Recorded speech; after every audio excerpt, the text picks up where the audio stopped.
This is Bruce on 40 Days of Life. I've got my very special friend and guest, Christina Bennett. She's actually a writer for Live Action News. She's been involved with the ProLife ministry for a number of years and had just an incredible impact. So it's my real honor to invite you on today, especially for Martin Luther King Jr. Day, just to talk about the topic of pro-life and why more people this generation are pro-life than ever. Thank you, Bruce. Thank you so much for having me. And thank you for being a man who is unafraid to talk about abortion, because so often society tells men that they have no voice, it's a woman's issue, but we know that's not the truth. We know that it is a person issue. So every person should be involved. So I thank you that you are raising your voice, and thank you for having me on.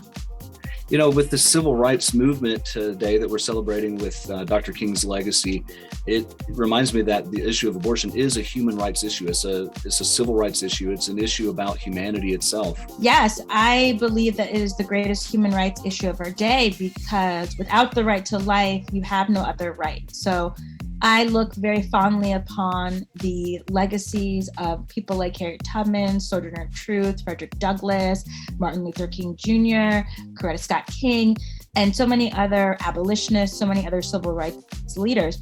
I look to them as my heroes. The reality is we know their names and we know their stories, and even we know their sufferings because they lived.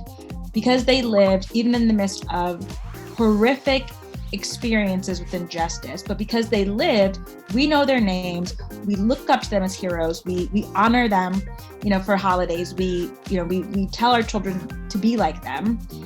But when it comes to the preborn child, that child doesn't even see the light of day if they are aborted. That child is dismembered in the womb, and they are discarded, and they never have a chance to live out the destiny that God has for them. And so therefore, we have to start with the right to life. It's foundational. We have to protect children in the womb as the primary thing that we do, because without life, there's nowhere you can go from there. If you don't make it out of the womb, it's over for you.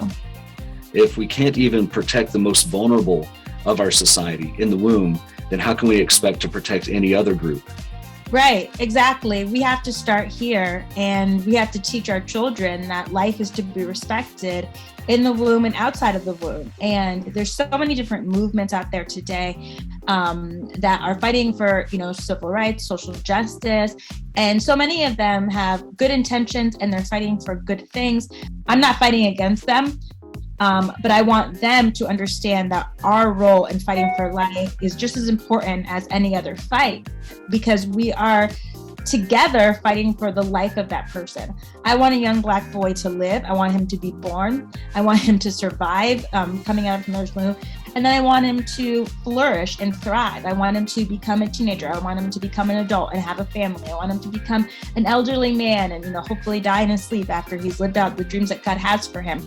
And so there's all these different parts of a person's life where they're going to fight injustice, and maybe they'll fight discrimination when they get older on the job, or maybe they'll deal with police brutality, or maybe they'll deal with, situations regarding their family and different struggles. Who knows? There's so many things that we deal with. But again, if they don't make it out of the womb, they'll never be able to encounter life and all of its glory and all of its struggle.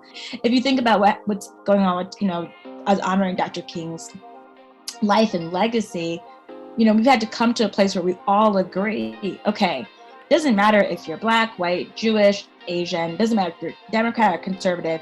It's wrong to prevent Black people and white people from going to school together. It's wrong to prevent them from drinking at the same water fountain. It's wrong to say that Black people have to go through a back entrance in order to eat at a restaurant. We've all come to that agreement. Now, not every single person, of course, but the majority of us have come to that agreement. And that's how it has to be with the pro-life cause. So we have to all come to the place where we recognize this is a human being. And one of the things that I'm going to talk about at an event coming up soon, but it's been on my heart, is that when Roe was created, they took the 14th Amendment and they really twisted it to create a right to privacy out of the 14th Amendment. And the 14th Amendment is about, ensuring citizenship to Black Americans, and the 13th Amendment abolishing slavery. And the fact that our government would take that amendment and create this right to privacy, and then that becomes this thing that ends up being the number one cause of death in the Black community is really wicked.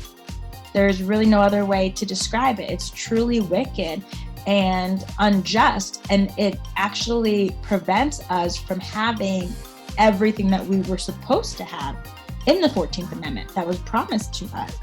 It's being taken away because they inserted, a so-called constitutional right to abortion where there's no such thing. Our Constitution, there's no such right to abortion. That's completely made up.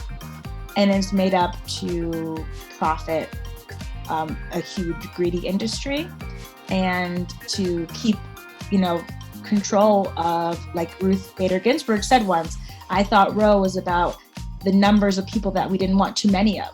She said that, I think it was in 2008, and then tried to pretend that she didn't know what she meant by that. But I think it was pretty clear that she was referencing the Black community and the fact that Roe has been used to bring about population control and populations that we don't want too many of, which is what she was alluding to, and also what Margaret Sanger knew was the reality.